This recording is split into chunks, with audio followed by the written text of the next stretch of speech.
In the final months of World War II, the ocean was a place of shadows. Beneath its surface, steel shapes moved silently through the dark submarines, carrying men whose world was confined to metal walls and the hum of machinery.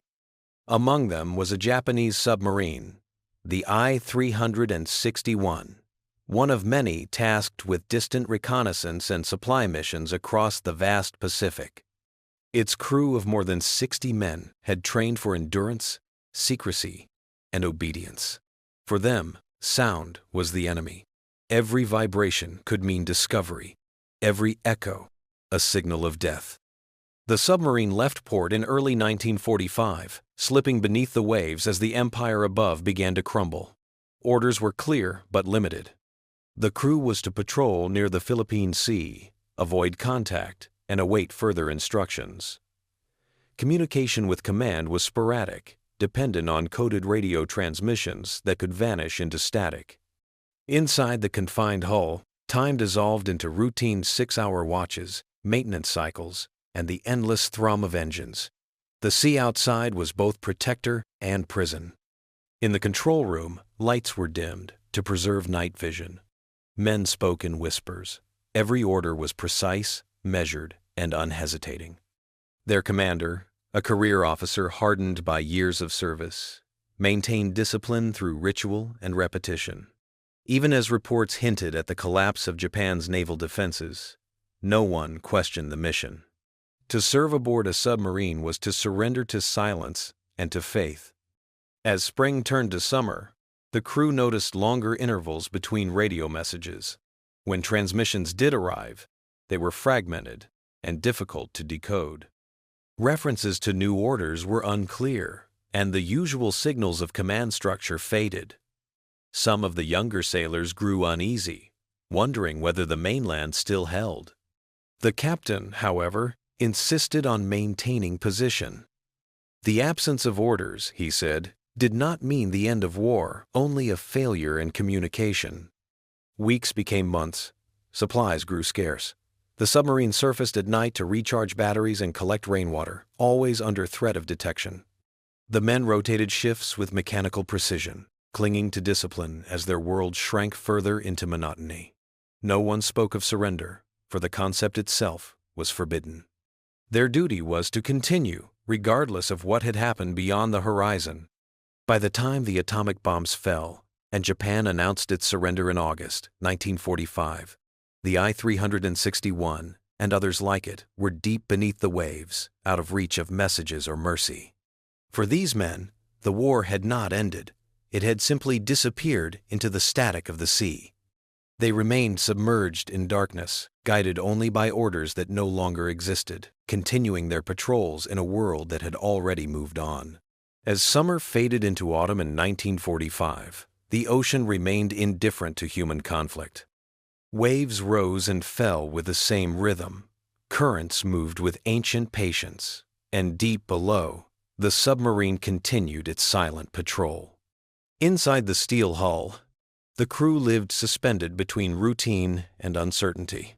They noticed the changes slowly, like fading echoes in a long corridor. Radio signals, once frequent, even if fragmented, dwindled to rare flickers of static. Messages that did arrive were short, confused, and lacked the structure of official orders. Officers interpreted each fragment with careful analysis. Were these coded instructions or signs of a broken command? No one dared to conclude that headquarters had fallen silent forever. Instead, the crew accepted that communications lines must be damaged and that the empire, though strained, still endured. The idea that a nation could vanish within days was unthinkable. Submariners were taught to trust orders, not rumors, and the ocean shielded them from the truth unfolding above. Life aboard continued in its narrow rhythm. The air inside the vessel grew heavy, recycled again and again through filters that hummed constantly. Food rations tightened as weeks passed without resupply. Meals became simple portions of rice and preserved fish, eaten without ceremony. The men did not complain.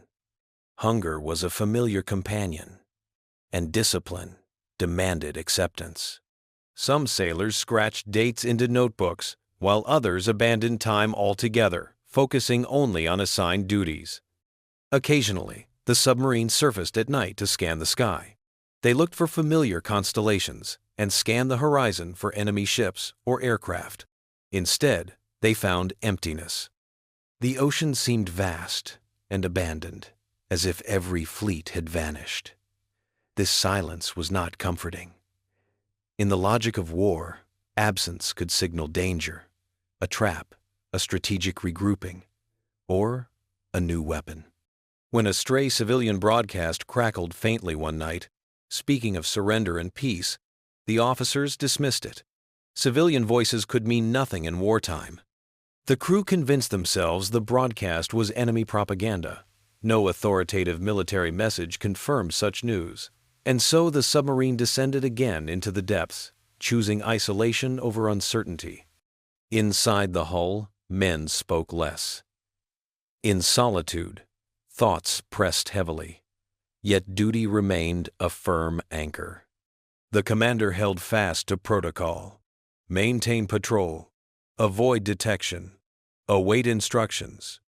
With every passing day, the boat's mission drifted further from reality, yet remained absolute in the minds of those aboard. They were soldiers before anything else. Above them, the world began rebuilding, nations signed treaties, and life resumed. But the ocean held them still. Without clear orders, surrender did not exist. They continued forward through water and time, unaware that history had already turned the page and left them beneath its surface. By 1946, the submarine had become a world unto itself, an island of steel adrift in the dark. The men aboard no longer knew the exact date. Their logbooks, once filled with precise entries, became approximations based on memory and instinct.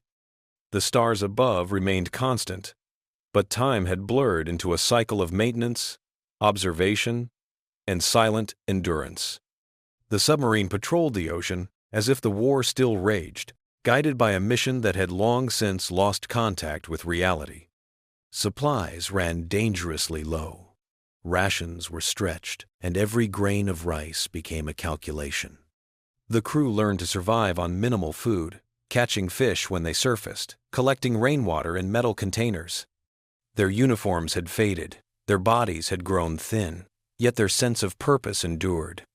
They believed that somewhere beyond the horizon, their homeland still fought, and that they were a crucial piece of a greater defense.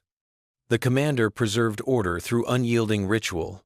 Inspections were held daily, weapons were cleaned, engines checked, and drills performed. The discipline of routine kept madness at bay. To break from structure would mean acknowledging uncertainty, and uncertainty was more dangerous than any enemy. Silence, once a tactical necessity, had become a way of existence. The submarine systems, though old, still functioned. The engineers worked tirelessly to maintain pressure, stability, and oxygen circulation. They repaired corroded pipes, adjusted valves, and listened to the pulse of the engines as if it were a living heart. Every sound mattered. The creak of metal, the hiss of air, the faint vibration of propellers, these were the only reminders that life continued. Occasionally, they detected faint sonar signals, distant echoes that might have been ships. The crew went to silent running, extinguishing lights, reducing power, waiting for the danger to pass. In truth, the seas were empty, but to them, the war was ongoing. Every contact meant potential pursuit. Every shadow, an enemy. Years passed quietly. Outside, the world changed in ways they could not imagine. Nations rebuilt, borders shifted, and new weapons redefined war itself. In Japan, the empire had given way to democracy, and the navy that once commanded oceans had been disbanded. But deep beneath the waves, the crew of the submarine carried on, frozen in a moment that history had abandoned.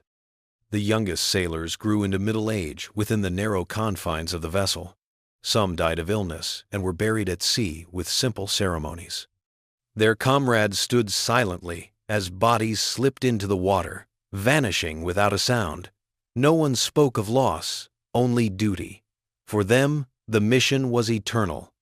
The submarine continued its endless patrol, a ghost gliding beneath the modern world, unseen and unremembered, a fragment of war preserved by faith alone.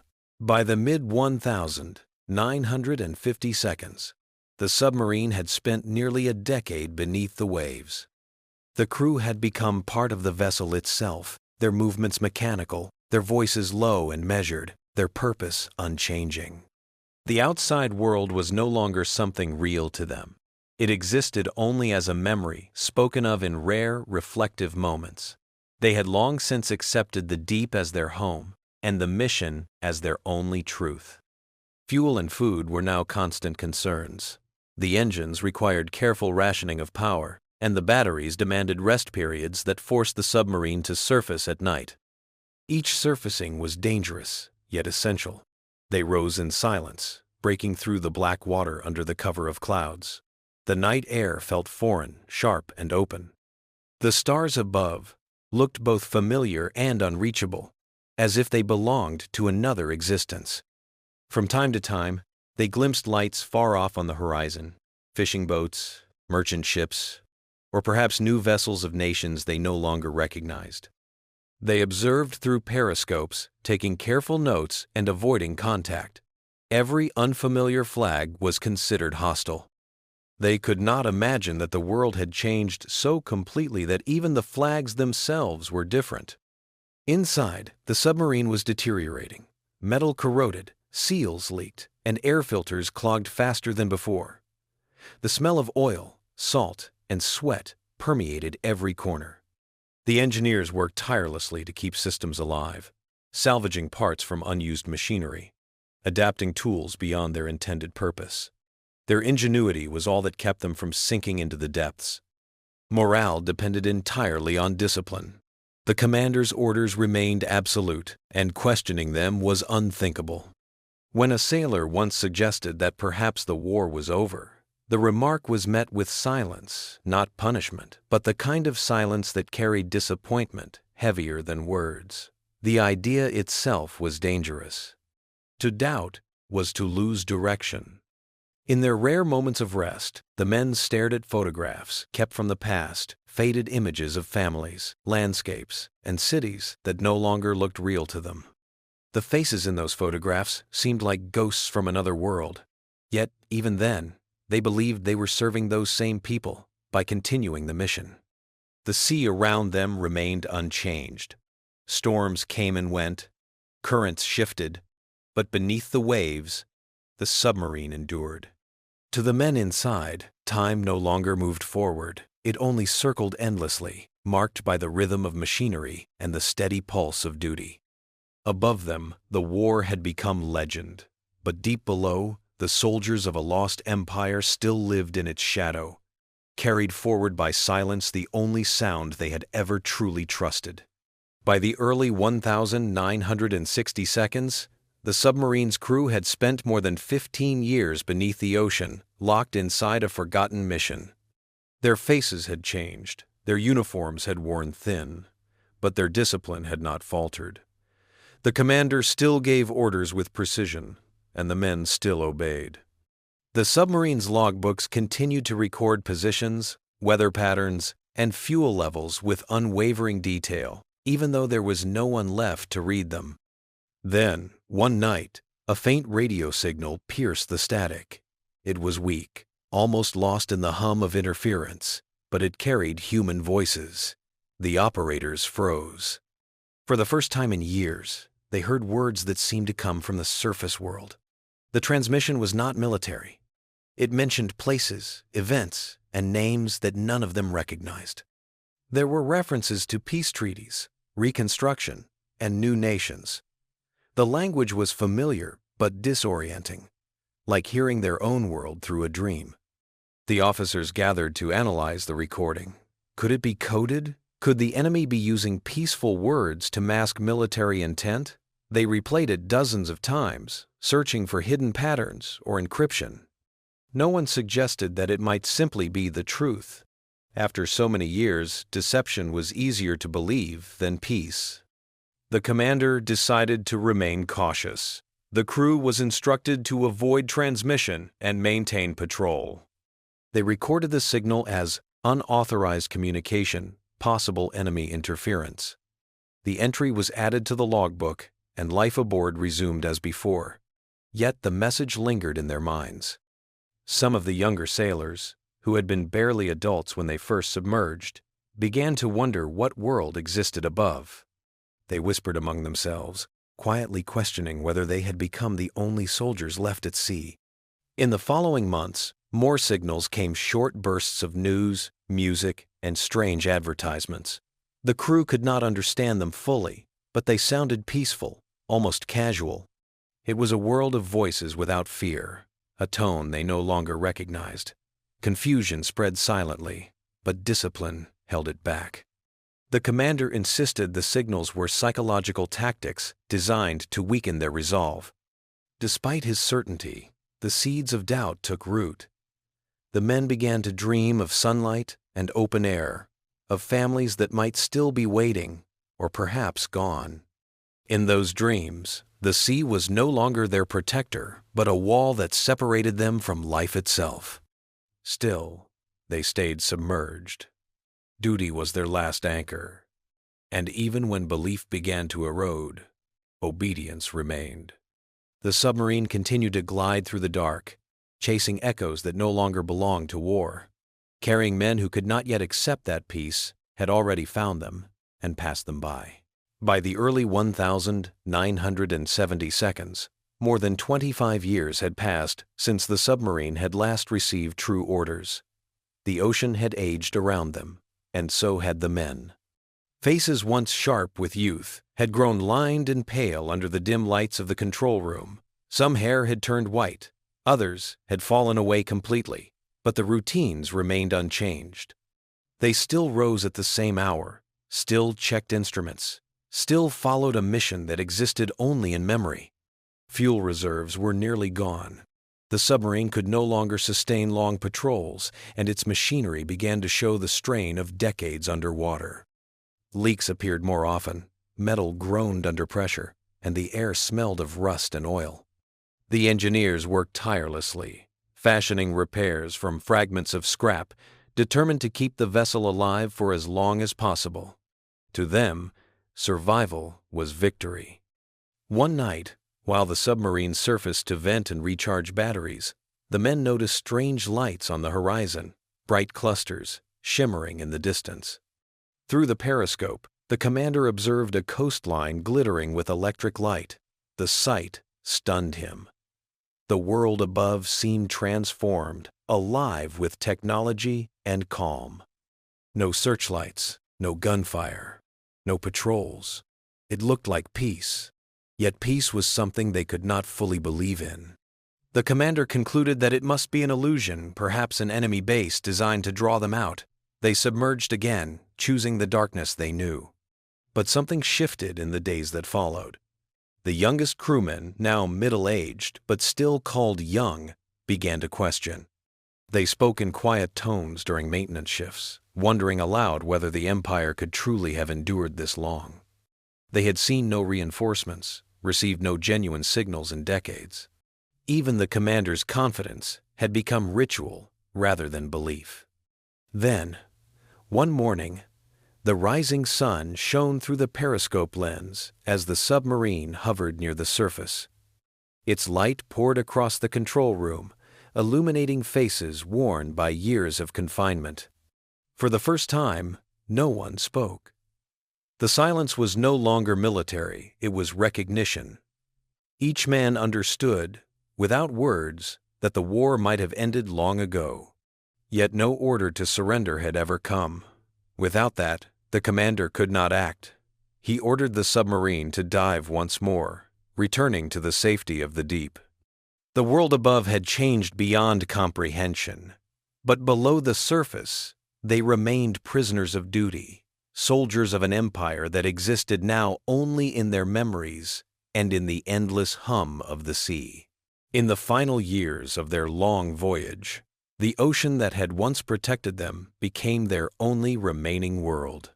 The submarine was a relic of another century, its hull scarred by salt and time, its instruments unreliable. The crew moved slowly through its narrow corridors, their bodies weakened but their routines unbroken. They had survived longer than any order had ever intended, sustained by discipline alone, yet even discipline was beginning to erode beneath the weight of silence. It happened quietly. One night, while scanning the frequencies, a young operator caught a clear voice on the radio. Not static, not distortion, but speech. The voice spoke in Japanese, calm and formal. It announced a memorial service for the end of the Second World War. The operator froze. He played it again. The commander listened in silence, eyes fixed on the console. The voice mentioned the year 1978, 33 years since their last known contact. For the first time, no one tried to rationalize it. No one spoke of deception or codes. The words were too ordinary, too human. It was a world of peace they had never allowed themselves to imagine. The commander sat in silence for a long time before finally giving an order the crew had never heard before: surface and hold position. When the submarine broke through the surface, the men opened the hatch and saw the sky. It was clear and full of stars. The sea around them was calm. No enemy ships, no planes, no threat. Just the open world they had left behind decades ago.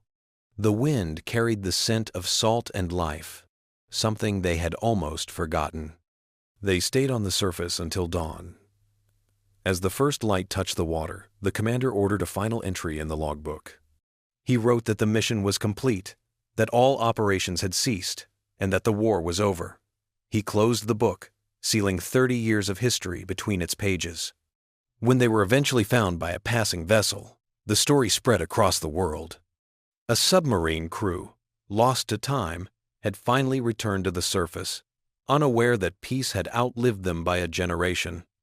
They were brought home quietly, not as heroes or relics, but as men who had carried loyalty beyond reason. In their silence, they had preserved something rare, proof of how belief can sustain life even when the world has moved on. The ocean had hidden them for decades, but in the end, it gave them back, surfacing like ghosts from another age, returning not to war, but to the light.